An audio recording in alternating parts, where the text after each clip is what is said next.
আপনি সব সময় সফলতা অর্জন করার জন্য চিন্তা আছেন নাকি? আপনি কি সব সময় সফল উদ্যোগী হওয়ার জন্য অনেক চিন্তা করেন নাকি? আপনি এইবার চিন্তা বাদ দেন। এইবার চিন্তা করে করে আপনার কেবল ব্রেনটা নষ্ট করার আপনার কোনো প্রয়োজন নাই। এইবার চিন্তা করে করে আপনার মাইন্ডটা অসুস্থ করার কোনো প্রয়োজন নাই। মাইন্ড কি বস্তু জানেন? মাইন্ড কি বস্তু আপনি কি শুনেছেন? বিজ্ঞানীর কাছ থেকে কোনোদিন কি এই বস্তুটা রিসার্চ করেছেন? মাইন্ড এরকম একটা বস্তু হয়, সেই বস্তু কোনোদিন খারাপ বস্তু ধরে রাখতে চায় না, কিন্তু আপনি যথেষ্ট খারাপ বস্তু সেই মাইন্ডে ধরে রাখার জন্য চেষ্টা করেন, আর সেই খারাপ বস্তু আপনার মাইন্ডে জমা হয়ে আপনার মাইন্ডটাকে নষ্ট করে দিয়েছে। আপনি কি রিসার্চ করেছেন মাইন্ডে কি বস্তু? আপনি কি জানেন মাইন্ডটা কি বস্তু? আপনি কখনো এটা রিসার্চ করেননি। আপনি কেবল এটাই হয়তো বুঝেন, আপনি হয়তো এটাই জানেন শিক্ষা গ্রহণ করলে মাইন্ড অনেক সুস্থ হয়, শিক্ষা গ্রহণ করলে মাইন্ড অনেক ফেমাস হয়। এইটা না, এটা কখনোই শুদ্ধ নয়, এইটা সম্পূর্ণ ভুল। আপনি কি নারায়ণ মৈত্রীর কথা শুনেছেন, যে বিশ্বর ভিতরে ইনফোসিস কোম্পানির প্রতিষ্ঠাপক?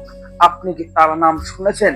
সে অতটুক শিক্ষা গ্রহণ করে নাই, যথেষ্ট মাত্র কিবা করে মেট্রিকটা পাস করছিল। বর্তমান বিশ্বর ভিতরে 1 নম্বর কোম্পানি ইনফোসিস কোম্পানির মালিক হয়ে নিজে প্রতিষ্ঠা করে বর্তমান বিশ্বের ভিতরে ফেমাস। আপনি কি তার কথা শুনেছেন? তার কি কাহিনী আপনি জানেন? সে কোন পরিমতে কি করছিল? সে কোন পরিমতে একটা ট্যালেন্ট ডিপোতে কাম করছিল। সে ট্যালেন্ট ডিপোতে কাম করা অবস্থা তার মনে অনেক দীর্ঘ বিশ্বাস ছিল যে আমি একদিন না একদিন সফলতা অর্জন করব, একদিন আমি একদিন সত্যি উদ্যোগী হব। সে কখনো এটা চিন্তা করে নাই যে আমি সফলতা অর্জন করতে পারবো না, আমি সফলতা অর্জন করতে হলে আমি একটা উদ্যোগী হতে হলে আমার অনেক শিক্ষা আসবে। এটা সম্পূর্ণ ভুল ধারণা। সে এটা কখনোই ভাবে নাই, সে এটা কখনোই চিন্তা করে নাই। যার যেতটুকু শিক্ষা আছে সে সেটুকু নিয়ে কাম করেন। সে শিক্ষা নিয়ে কোনো আপনার চিন্তা করার দরকার নাই। শিক্ষা যে পৃথিবীর সবচেয়ে শ্রেষ্ঠ, এটা সম্পূর্ণ ভুল। শিক্ষা হলে আপনি সফলতা অর্জন করতে পারবেন, শিক্ষা না হলে সফলতা অর্জন করতে পারবেন না, এই কথাটা সম্পূর্ণ ভুল। সে কি করেছিলেন জানেন? সে কোন প্রথমে একটা কোম্পানি খুলেছিলেন, যে তেল ডিপোর কাম বাদ দিয়ে কোন পর্যন্ত একটা কোম্পানি করেন, কিন্তু বহুত অসুবিধা হওয়ার জন্য সে কোম্পানিটা বন্ধ হয়ে গিয়েছিলেন। সে তখনও সে সফল উদ্যোগী হওয়ার জন্য অনেক চেষ্টা চলেছিলেন। তার মনে অনেক দীর্ঘ বিশ্বাস ছিলেন যে একদিন সে সফল উদ্যোগী হবেই। তার জন্যই সে অনেক কষ্ট করে পরিশ্রম করে সফল উদ্যোগী হওয়ার স্বপ্ন দেখেছিলেন। এক সময় সে আবার সেই তেল ডিপোতে কাম করতে আরম্ভ করেন। সে তেল ডিপোতে কিছুদিন কাম করার পরে সে আবার তেল ডিপোর কাম বাদ দিয়ে তার স্ত্রীর কাছ থেকে 10,000 টাকা নিয়ে সে ইনফোসিস কোম্পানি প্রতিষ্ঠা করে। আর সে ইনফোসিস কোম্পানি বর্তমান বিশ্বের ভিতরে ফেমাস। একজন সফল উদ্যোগী হওয়ার জন্য কি লাগে জানেন? শুধু লাগে ধৈর্য, একাগ্রতা, নিয়মানুবর্তিতা, সমানুবর্তিতা, আত্মবিশ্বাস লাগে। আপনার মনে যদি ধৈর্য নাই, আপনি কোনো দিন একজন সফল উদ্যোগী হতে পারবেন না। আপনার মনে যদি আত্মবিশ্বাস নাই, আপনার মনে যদি ধ্যানই নাই যে আমি একদিন না একদিন এই কামটা করতে পারবো, আপনার মনে যদি আপনার জন্য সাকসেস নাই, আপনি কিভাবে সেই কামটা উত্তীর্ণ হবেন? কিভাবে সেই কামটা আপনি করতে পারবেন? আপনার মনেতেই তো আপনার জন্য কোনো আত্মবিশ্বাস নাই। আপনি তো আপনাকে চিনতে পারেন নাই তা আপনি কতটুকু বড় হয়েছেন, আপনি কতটুকু মানুষ। আপনার কি এই সফল উদ্যোগী হতে পারবেন না পারবেন না? এইবার চিন্তা করা বাদ দেন ভাই, এখনো সময় আছে। আপনি এই চিন্তা করে এই টেনশন করে আপনার মাইন্ডটাকে জঙ্গলের দ্বারা পোষা বস্তু দ্বারা ভরপুর করে রেখেছেন, যার জন্য আপনার মাইন্ড যেমনি মামর ধরলে লোহা যেমনি ক্ষয় হয়ে যায়, আপনার মাইন্ডটা জং হয়ে গেছে। মামর ধরলে যেমনি লোহা জং হয়ে যায়, ঠিক সেম আপনার মাইন্ডটাও জং হয়ে গেছে।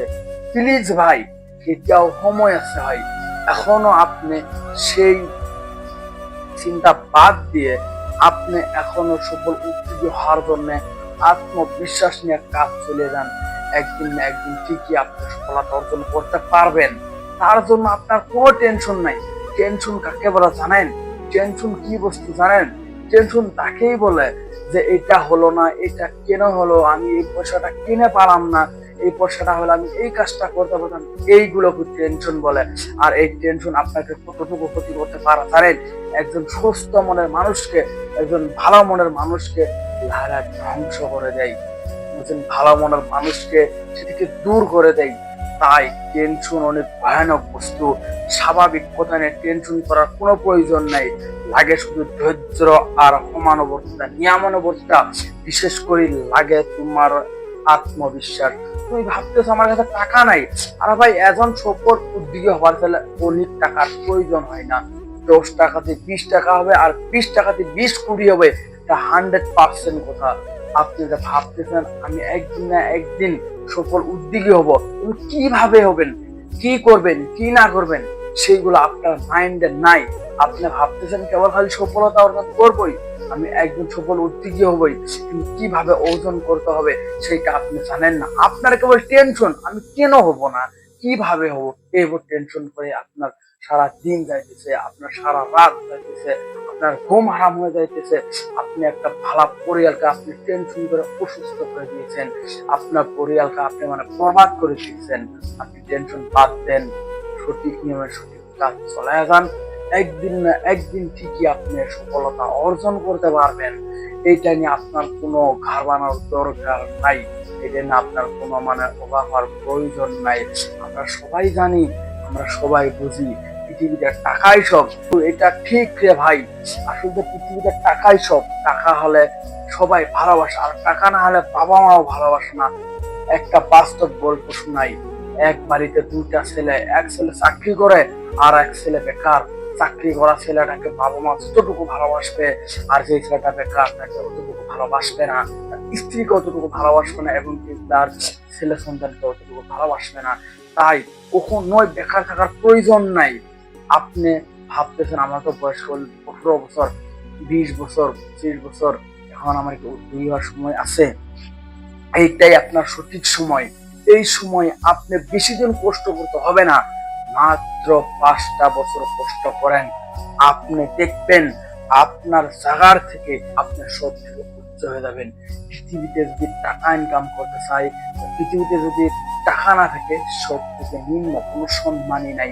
তাই রে ভাই, পৃথিবীতে টাকা ইনকাম করতে শিখো, যত মধ্যে মানে কাম করে, যত মধ্যে মানে যেটা মাইন্ডে আসে এইটাই করে, কখনোই মানে মাইন্ডটাকে ঘাবড়িয়ে দিও না। পৃথিবীতে টাকা না হলে কেউ ভালোবাসে না, এটাই বাস্তব।